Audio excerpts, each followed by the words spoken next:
Hər kəsi salamlayıram. Əvvəlki videomda Koderadan yeni nəşrindən ətraflı cavab tələb edən suallardan yazmışdıq dərs 4-ə qədər. İndi isə davam eləyək bu tip suallara. Dərs 5-i yazaq. Bilirik ki, birinci sual həmişə blok sxem qurmaya aid olur. Və birinci sualda verilib ki, n natural ədədi üçün verilmiş cəmi çap edən blok sxem qur. Ümumiyyətlə, n natural ədədinin qiymətini biz bilmirik. Yəni, n-in qiymətini bilmiriksə, mütləq əvvəlcədən onu daxil etməliyik. Burada indi səhv düşüb. Əgər böyük n olmalıdırsa, burada böyük n yazılmalıdırsa, bu kiçik n-dirsə, burada kiçik n olur. Deməli, bu n-ə görə biz 5-dən n-ə qədər ədədlərin cəmini tapmalıyıq. Və baxırıq ki, birinci 5-i götürüb, bu 5-i 2 vahid artırıb, üstünə 7-ni gəlib, sonra 2 vahid artırıb 9-u gəlib. Deməli, burada dövr gedir. Yəni, eyni prosesi təkrarlayır n-ə qədər. Və dövrün başlanğıcını, bu 5-dir də, həmişə əvvəldə qeyd edirik. Bir dənə dəyişənə mənimsədirəm 5 qiyməti. i bərabər 5. Həmişə dövrə girməmiş dövrün başlanğıcını əvvəldə yazırıq. Bundan sonra əgər cəm, saymaqdan, cəmləmədən söhbət gedirsə, ilkin qiyməti 0 götürürük. Yox, əgər hasildirsə, ilkin qiyməti 1 götürürük. Çünki bu 5-in üstünə 7 gəlir. Bu s-in qiymətidir də.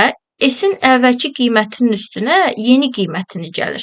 Sonra s-i məsəl üçün 5 üstəgəl 7 alıbsa, üstünə növbəti, yəni s-in köhnə qiymətinin üstünə 9 gəlir. Deməli, mən s-in üstünə bu 5-i, 7-ni, 9-u gəlməklə tapmalıyam. Və deməli, s-i əvvəldə hansısa bir qiymət götürməliyəm ki, onun üstünə 5 gəlməklə başlayım. Təbii ki, 0-ın üstünə nəsə gələndə qiymət dəyişmir. Ona görə əvvəldə cəm olanda s-i 0 götürürük.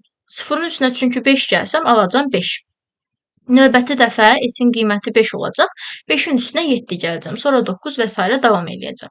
Amma hasili olanda ilkin qiyməti 1 götürürük. Çünki 5 vur 7 vur 9 kimidirsə əgər, mən burada p-ni 0 götürsəm, 0-ı 5-ə vursam 0 alacam. Sonra 0-ı 7-yə vurub yenə 0 alacam. Amma 1-ə vuranda onsuz da bir şey dəyişmir deyə 1 vur 5, 5 alacam. Sonra p-nin məsəl üçün də köhnə qiymətini yeni qiymətinə vuracam. Bu formada davam eləyəcək. Deməli, bunu da qeyd elədikdən sonra bir dənə şərt bloku çəkirik. Və burada dövrün hara qədər getdiyini qeyd edirik. Yəni, nə qədər dövr gedir? 5-dən n-ə qədər. Biz də yazırıq, i nə qədər ki, n-dən kiçik bərabərdir, dövr eləsin. Və hər qolunda s-i hesablaması üçün düstur yazırıq. S bərabər, s üstəgəl nə? Yəni, 0-ın üstünə nəyə gəlməklə başlayıram? 5-i. 5 də i-nin qiymətidir. Yəni, 5 yox, i yazırıq bura. Deməli, i-nin qiyməti 5-dən sonra neçə olub? 7, 9, 2, 2 artıb. Ona görə bura yazırıq. i bərabər, i üstəgəl 2. Ki, 2 vahid artsın. Və dövrə geri qayıdır. Nə vaxt ki, şərt ödənmir, dövrdən çıxır, s-i çapa verir. Bu, yəni proses n-ə qədər davam edir, 2, 2 artaraq.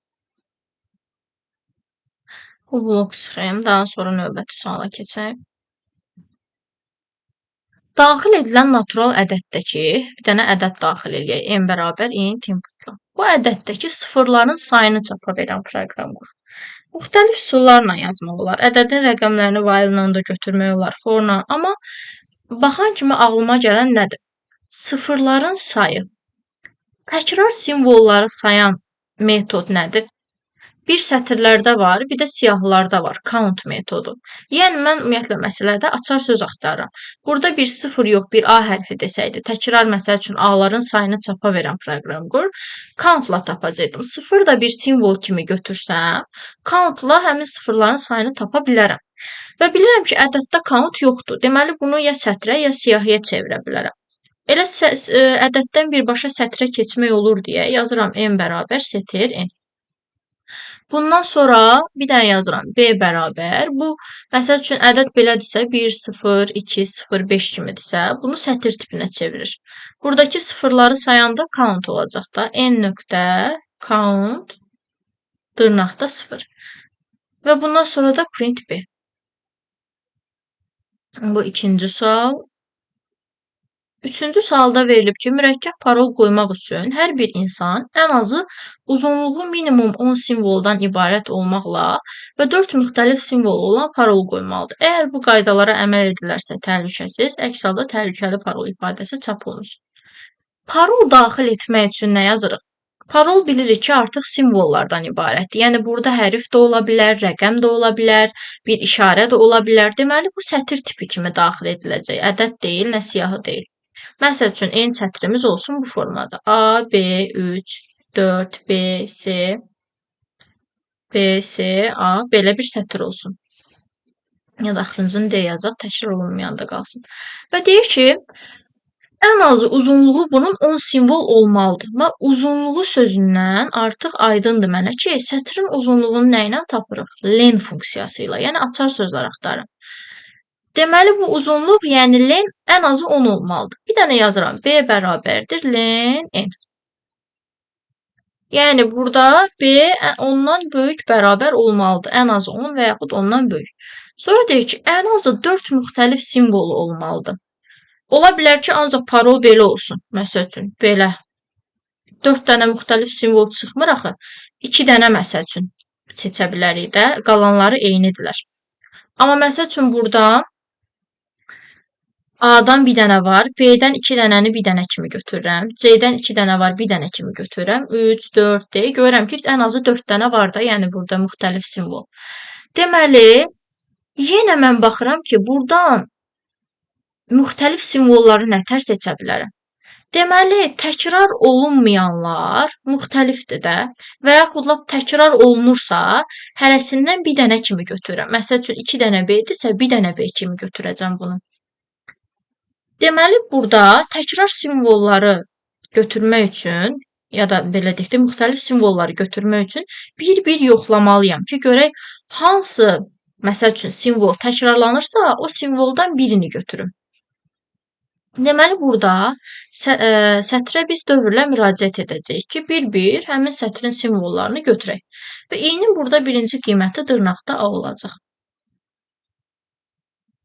İndi biz düzdür, ağla gələn count da ola bilər ki, countla da götürək. Ya da belə də yaza bilərik. Məsəl üçün, bir boş siyahı açarıq. Əgər bu C siyahısı onsuz da boşdur. Biz bu siyahıda həmin elementi yoxdursa, məsəl üçün, əlavə eləsək, belə bir şərt verəcəm də, əgər i not in C, not in daxil deyil deməkdir. Yəni, i C-yə daxil deyilsə, əlavə et. Məsəl üçün, bu A hərfi C-yə daxil deyilmi? Bəli, daxil deyil, əlavə eləyəcək. Bu B hərfi C-yə daxil deyilmi? Bəli, əlavə eləyəcək, daxil deyil. Amma növbəti ki, B-yə ki, gəlib çatacaq. Deyəcək ki, bu B daxil deyilmi C-yə? Axı, daxildir. Daxil olduğu üçün əlavə etməyəcək o biri B-ni. Beləliklə, hər simvoldan birini, yəni, yığacaq da B siyahısına. Bundan sonra, daha doğrusu C siyahısına hər simvoldan birini yığacaq.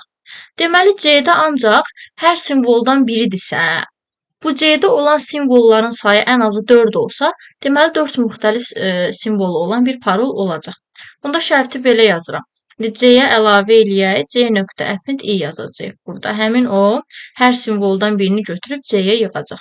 Dövr bitəndən sonra şərti belə qoyuram ki, əgər, yəni sətrin ümumi uzunluğu, bu B, ondan böyük bərabərdirsə və eyni zamanda artıq ənd ilə göstəririk də, çünki həm bu şərt, həm də o biri şərt ödənməlidir. Və bu sətrin hər simvolundan birini C-yə yığmışdı axı. Bu C-nin uzunluğu da, yəni len C-də 4-dən böyük bərabərdirsə, deməli 4 müxtəlif simvolu var və uzunluğu ən azı 10. Onda yazıram print təhlükəsiz parol. Əks halda print təhlükəli.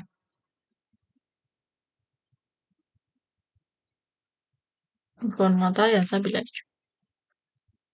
Sonra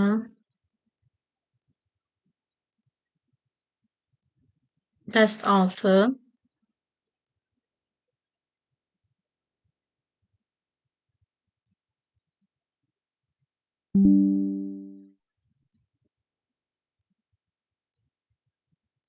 Daxil edilən ixtiyari n sayda tam ədədin ədədi ortasını çapa verən blok sxem qur. N dənə ədədin ədəd ortasını tapacağıq. Məsəl üçün, n 10-dursa, 10 dənə ədədin tapacağıq. 10 dənə ədəd ixtiyari ola bilər. 3 də ola bilər, 100 də ola bilər, 20 də ola bilər. Yəni, fərqi yoxdur da, 10 dənə belə ədəd olacaq. Deməli, 10 dənə ədədi əgər mən ədədi ortasını tapıramsa, 10 dəfə dövr gedir. Məsəl üçün, 3-ü götürürəm, növbəti dəfə üstünə 100 gəlirəm və üstünə yeni bir ədəd gəlirəm. Bu prosesi 10 dəfə təkrarlayıram.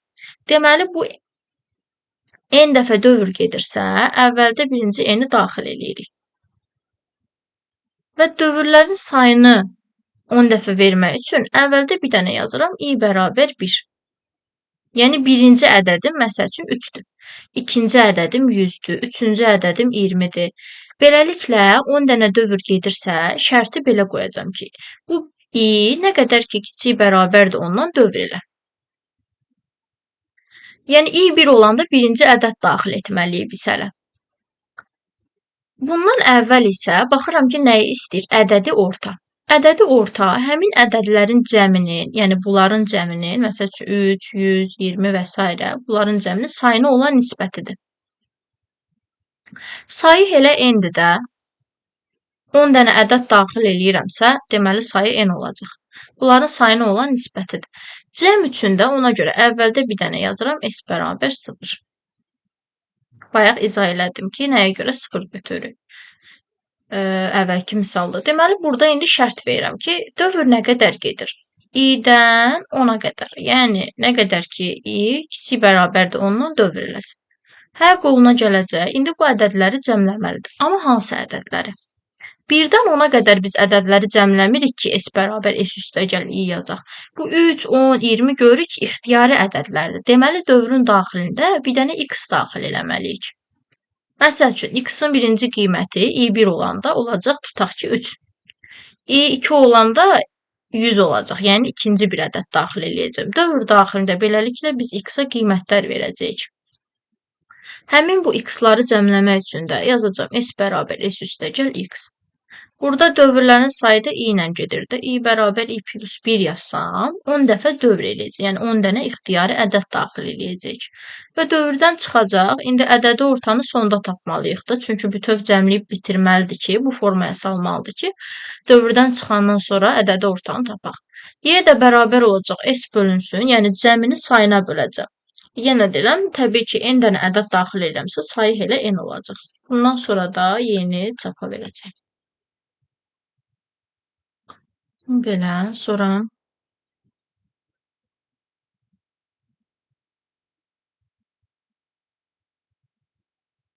növbəti sualda verilib ki, daxil edilən sətirdəki cümlənin ilk və son sözünü çap edən proqram qur. Sətir daxil eləmək üçün bilirik ki, n bərabər input yazılır. Və deyir, cümlə kimidirsə, deməli, burada sözlərdən ibarət bir sətir olacaq. Məsələn, dim, tutaq ki, boşluq qoymuşuq, informatika, info yazım qısaca, boşluq qoymuşuq, 2025 boşluq qoymuşuq, kitabı və belə aralarında boşluq olmaqla bir cümlə kimidir. Çünki sözlərdə arada mütləq boşluq olmalıdır. Bizə burada sözlər lazımdır. Mən sətirdə indi ilk sözü tapmaq üçün əgər burada 0-cı element yazsam, axı bu sətirdə birinci hərfi götürəcək. Çünki biz sətri nömrələyəndə 0, 1, 2, 3 hər bir hərfə, hər bir simvola bir indeks düşür, hətta boşluğa da. Amma mənə bunu söz kimi lazımdır ki, götürüm. Ona görə burada deməli biz sözləri ayrı-ayrı bir element kimi götürməliyik. Və burada baxıram ki, bu boşluqlar olmasa əslində ancaq sözlər qalar da. Deməli, boşluqları buradan kəsmək lazımdır. Və boşluqları kəsərək sətri siyahıya çevirmək üçün split metodundan istifadə eləmək olar. Çünki bilirik ki, split hər hansısa simvoldan ayıraraq sətri siyahıya çevirir. Yazırıq n bərabər n nöqtə split, mötərizənin içərisində boş saxlayırıq. Yəni, hər boşluğu görəndə kəs və sətri siyahıya çevir. Boşluğu kəsir, sətri siyahıya çevirir. Beləliklə, siyahıda ancaq həmin sətrin sözləri deyək də, yəni cümlənin sözləri olur. Amma artıq mən bunu nömrələsəm, siyahıda bilirik ki, hər vergüldən ayrılan bir elementdir də, bütöv sözə bir indeks düşəcək. Sətirdə bir hərfə düşürdüsə, siyahıda bir sözə bir indeks düşəcək. Deməli, burada elə sıfırıncı element birinci sözü verir də ilk sözü. Onda yazaram print n-də sıfırıncı element. Bu mənə ilk sözü verdi. Qalır son sözü tapmaq. Fərqi yoxdur. Həm sətirdə, həm siyahıda siyahı və yaxud da sətrin uzunluğunu bir vahid azaltsaq, axırıncı sözün və yaxud axırıncı simvolun indeksinə düşür. Çünki biz sayanda birdən başlayırıq da leni. Və bu siyahının elementlərinin sayı nə qədərdir? 1, 2, 3, 4. Bu bizə 4-ü verir. 4-dən 1 çıxanda gəlib axırıncı elementin indeksini alıram. Çünki indeksləyəndə 0-dan başlayırıq, sayanda isə 1-dən başlayırıq deyə gəlib bir vahid az çıxır. Deməli, onda belə yazaram da, həmin bu n-də len n çıxaq birinci element. Len n mənə 4-ü vermiş. 4-dən 1 çıxdım, 3 aldım. N-də 3-cü element axırıncı sözü verir. Bu da belə.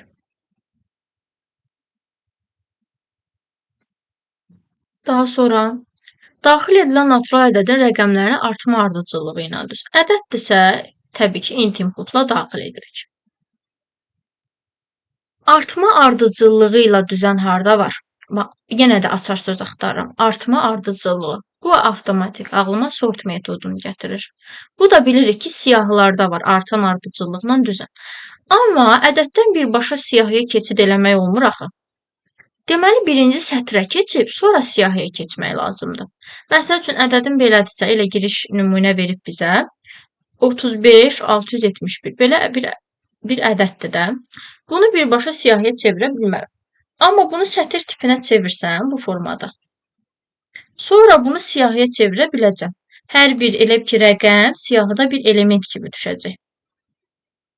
Bundan sonra siyahını sort metodu ilə düşsəm, elə siyahıdakı rəqəmlər onda artan ardıcıllıqla düzüləcək də bu formada. Və sonra bunu bu formaya nətər gətiririk? Siyahıdan da ədədə birbaşa qayıtmaq olmur, amma sətrə qayıda bilərik. Bu siyahını sətrə qaydanda da join ilə sətrə çevirsəm, bu formada bitişəcək də hər rəqəmlər. Sətir tipi olacaq. Ondan sonra print ilə dırnağa atıb çapa versək, qalacaq bu formada.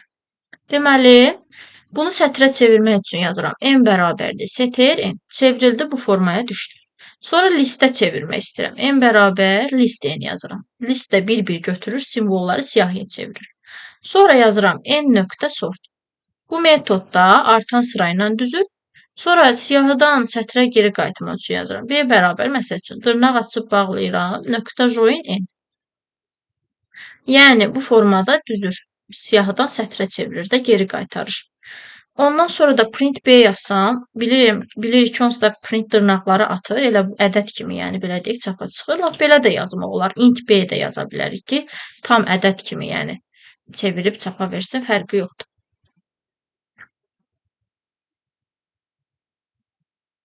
Sonra da istəyirdi.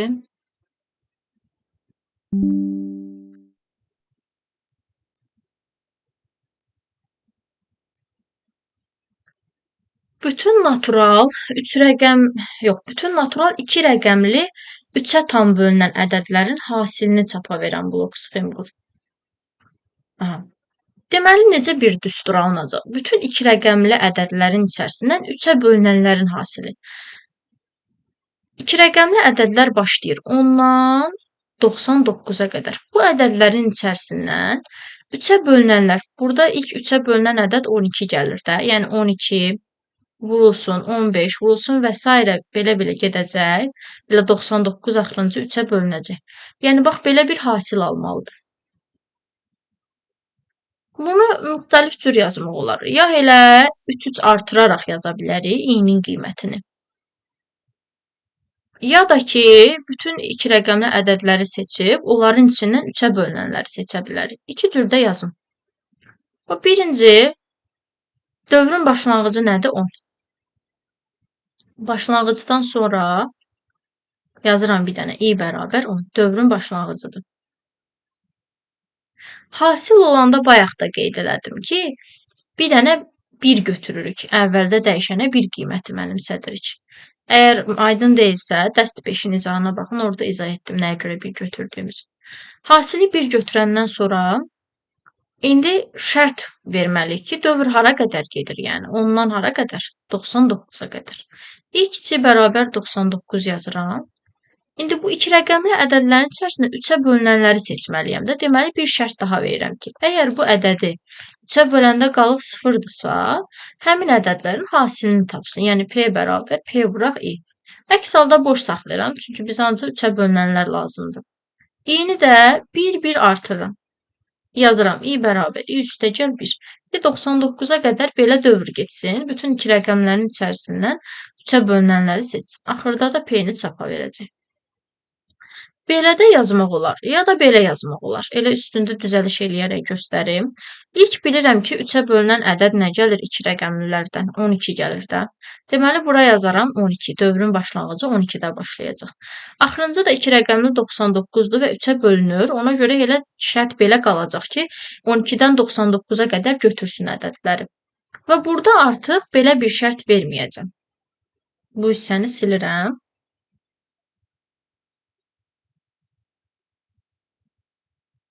Elə birbaşa ilk 3-ə bölünən ədəd 12 deyildimi? Yazıram P bərabərdir. P vurulsun I. İndi I neçə artmalıdır? 3-ə bölünən ədəddirsə 3 artır da. 12-dir, üstünə 3 gələndə 15-dir, üstünə 3 gələndə 18-dir, üstünə 3 gələndə 21-dir, 24-dür və s. belə 3 artaraq davam edir. Deməli, I-nin qiymətini I üstəgəl 3 olaraq artırsam, ancaq iki rəqəmlərin içərisindən, yəni biraz yazılışı qısaltdıqda, bayaqkına baxanda şərt verməmiş birbaşa yazdıq.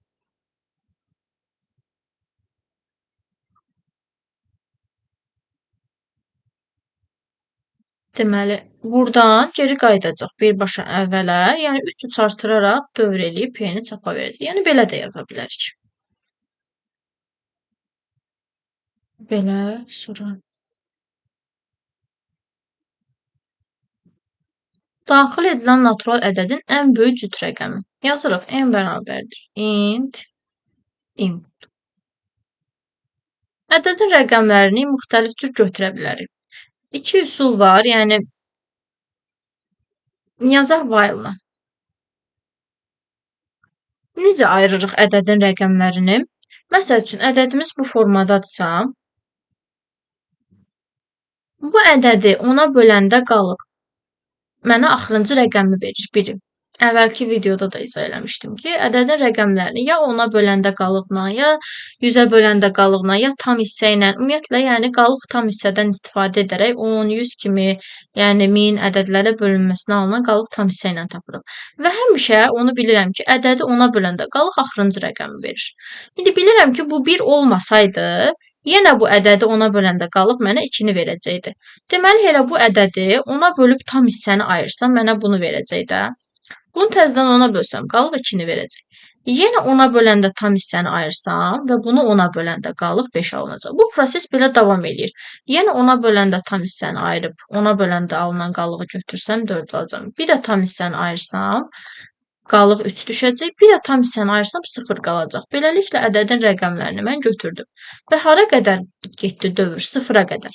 Amma dövr sayı bizə məlum deyil də, neçə dəfə dövr gediləcək bilmirik. Bu 3 rəqəmli olsaydı tez bitəcəkdi dövr. Dövrlərin sayı məlum olmur deyə biz while-dan istifadə edirik. Çünki eyni prosesi təkrarlayırıq da, dövr gedir burada. Və ədədimiz nə qədər ki 0-dan böyüdür, dövr eləsin. Çünki axırda 0-a çevriləndə şərt ödəməyib dövrü bitirəcək. Burada indi ədədin rəqəmlərini ona bölünməsindən alınan qalıqla götürdük. Və ədədi hər dəfə ona bölüb tam hissəni ayırdıq axı. Bu prosesi təkrarlamışıq da. İndi ədədin rəqəmlərinin içərisindən deyir, ən böyük cüt rəqəmi seç. Əvvəlcə burada şərt verirəm. Bu k-ların, yəni rəqəmlər k-lardır da burada. Çünki hər dəfə ona böləndə alınan qalıq ədədin rəqəmləri olur. Deməli, bu k-ların içərisindən cüt olanları seçmək üçün belə bir şərt verirəm. Əgər 2-yə bölünürsə cütdür də.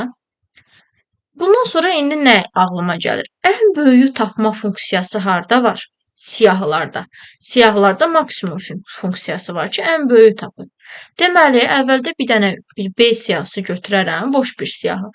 Həmin bu cüt rəqəmləri o siyahıya yığaram. Yazaram B.append k. Deməli, ədədin rəqəmləri yığılacaq K-ya. Daha doğrusu B siyahısına yığılacaq. 1, 2, 5, 4, 3 bu formada ədədin rəqəmlərindən ibarət bir siyahı alınacaq. Və bu siyahıdakı ədədlərin içərisindən ən böyüyü tapmaq üçün yazaram print maksimum B. Buradan ən böyük rəqəmi, indi təbii ki, bunların içərisindən cütləri götürəcək. Cütləri ora əlavə eləyəcəkdir. Çünki şərt vermişik. 2 ilə məsəl üçün 4-ü əlavə eləyəcək. Buradan da ən böyük cüt rəqəm 4 çıxacaq.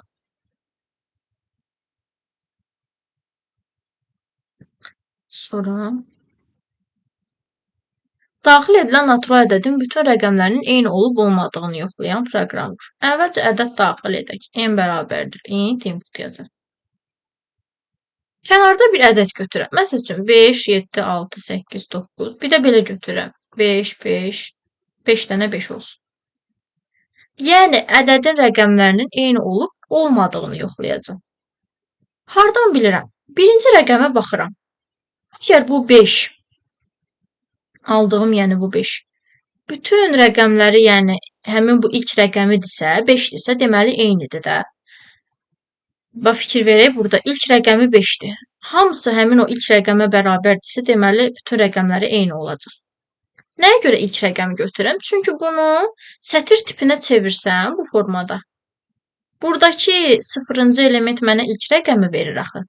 Çünki istənilən sətirdə bilirəm ki, 0-cı element ilk simvola düşür və ilk simvolu götürmək asandır. Ona görə bunu sətir tipinə çevirirəm və burada bir B bərabərdir yazıram, N-də 0-cı element. Bu mənə verir dırnaqda 5-i. Əgər ədədin bütün rəqəmləri həmin bu ilk rəqəmə bərabərdirsə, onda olacaq. Və burada 5-lərin sayını tapıram. Bu birinci simvolun, yəni bu 5-in ədəddəki sayını tapıram. Təkrar simvolları saymaq üçün də bilirik ki, countdan istifadə edirik. Yazıram bir C bərabər, deməli, N-də sayacam, yazıram N nöqtə count B. B, məsəl üçün, dırnaqda 5-dir. Dırnaqda 5-lərin sayını N-də axtarır. Neçə dənə 5 var? 1, 2, 3, 4, 5 dənə 5 var. İndi sətrin ümumi uzunluğuna bərabərdirsə, əgər bu 5, deməli eynidir də bütün rəqəmləri. Sətrin uzunluğunu da len-lə sayırıq. Onda şərt verirəm ki, əgər bu C bərabərdirsə len n-ə, onda yazıram print yes, yəni bəli, bütün rəqəmləri eynidir. Əks halda print no, eyni olub-olmadığını yoxladı. Məsəl üçün, bura baxaq. Burada 0-cı rəqəm, yəni sətrə çevirəndən sonra 5-i verir də. 5-lərin sayı neçə dənədir? 1 dənə. Amma bütün sətrin uzunluğu 5 dənədir. 1 bərabərdir 5-ə yox. Bu formada tapa bilərik. Sonra 8.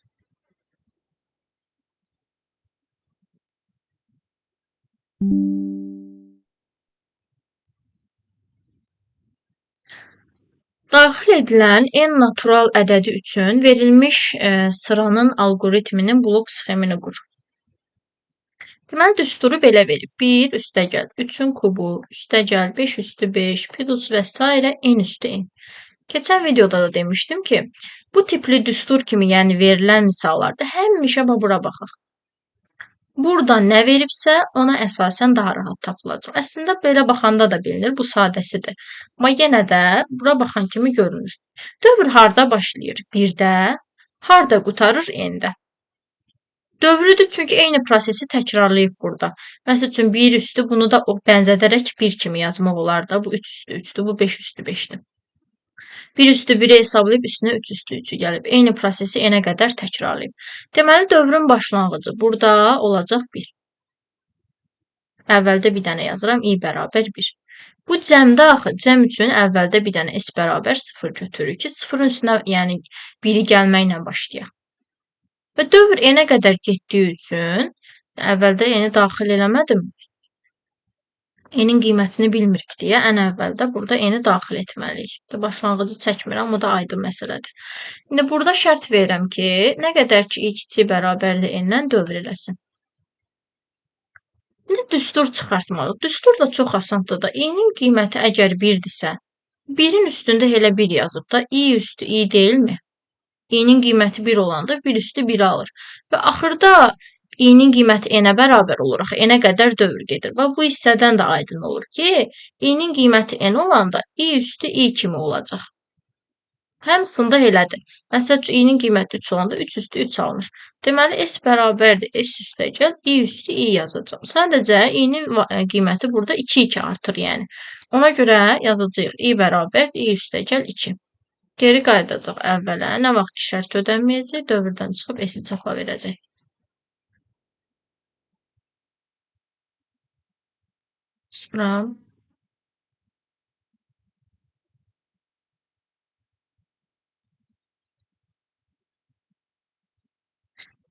Sonra növbəti sual. Daxil edilən natural ədədin hər rəqəmindən birini saxlamaqla həmin rəqəmləri siyahıya daxil edən proqram qur. Daxil edilən ədəd yazaq. N bərabərdir int input. Əslində bunu bayaq bir proqramın içərisində qurduq. Belə ki, ədədimiz bu formadadırsa əgər 3, 4, 5, 2, 3, 4, 6. Deyir, hər rəqəmindən birini saxlamaqla. Məsəl üçün, 3-lərdən 2 dənədir, birini saxlayıram. 4-lərdən 2 dənədir, birini saxlayıram. 5-dən onsuz da bir dənədir, 2-dən bir dənədir, 6-dan bir dənə. Hər rəqəmindən deyir, birini saxlamaqla bir dənə siyahıya əlavə et.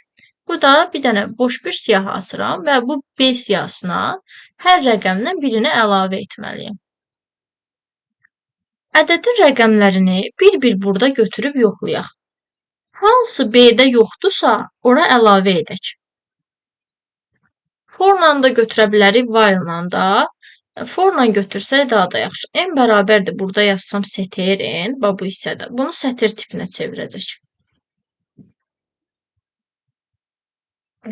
Deməli, yox, sətr kimi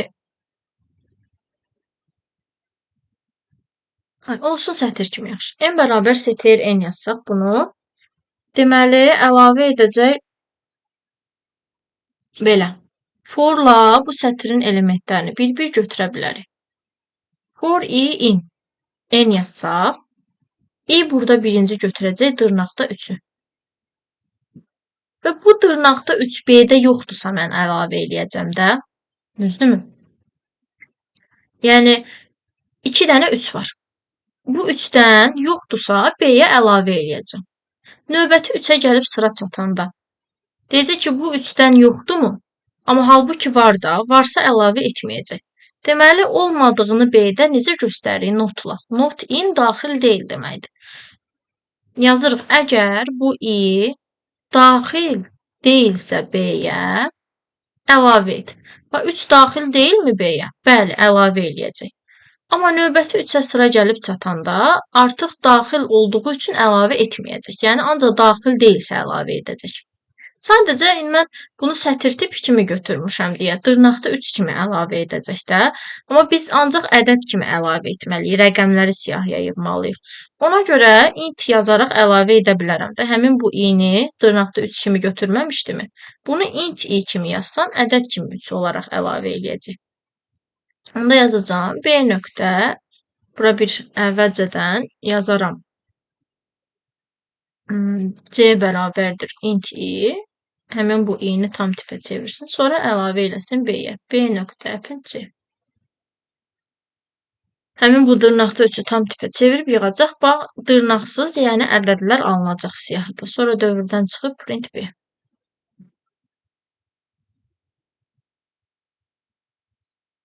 Sonra natural A, B və uyğun əməl daxil edilir. Yazırıq. A bərabər int i. Bunlar ədədlərdir. Bir də əməl daxil edilir. İnt yazmadım. Deməli, int i. Əməl də olsun, elə i hərfi ilə yazaq. Bu da əməl. Deyir, daxil edilmiş natural ədədlər arasında uyğun əməlin nəticəsini çapa verən proqram qur. Məsəl üçün, A5, B7-dirsə, əgər əməl daxil etdiyim bu əməl toplama əməlidirsə, 5 ilə 7-ni toplayıb ekrana çıxarsın. Onda şərt veririk də. Burada dövr yoxdur. Sadəcə şərtdən istifadə edəcəyik. Bu da qalan alqoritmdir. Şərt də bilirik ki, if-lə veririk. Əgər bu daxil etdiyim əməl vurma əməlidirsə, dırnaqda yazıram. Məsəl üçün, y-yə mən vurma simvolu daxil eləmişəmsə, onda həmin bu iki ədədin hasilini hesablasın. Yəni, nəticəni ekrana verməlidir. Məsəl üçün, 5 ilə 7-dirsə, 5 ilə 7-nin hasilini hesablayıb 35 kimi çapa versin. Amma ola bilər ki, ulduz yox, digər simvol daxil eləmişəm, digər bir əməl, toplama əməli. Onda əks halda yeni bir şərt verirəm ki, əgər, yəni bu ödənmirsə, yeni bir şərt verirəm. Daxil etdiyim əməl toplama əməlidirsə, onda A ilə B-ni toplayıb çapa versin.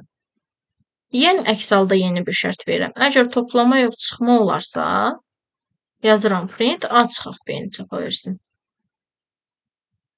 Sonra yenə elif verirəm. Əgər y bərabərdirsə bölməyə, burada belə bir şey var ki, A ilə B-ni böləndə birdən B-yə 0 dedim daxil edər, amma heç ehtiyac yoxdur. Əgər A və B natural ədədlərdirsə, yəni onda B heç 0 olmayacaq. Yəni gərək yoxdur şərt verməyə. Natural olmasaydı yazardıq ki, B 0-dan fərqlidirsə götürərdik, amma natural olduğu üçün ehtiyac yoxdur. Deməli, ədəd bölmə əməlidirsə, onda A-nı B-yə bölsün. Bu formada yəni bir proqram qura bilərik.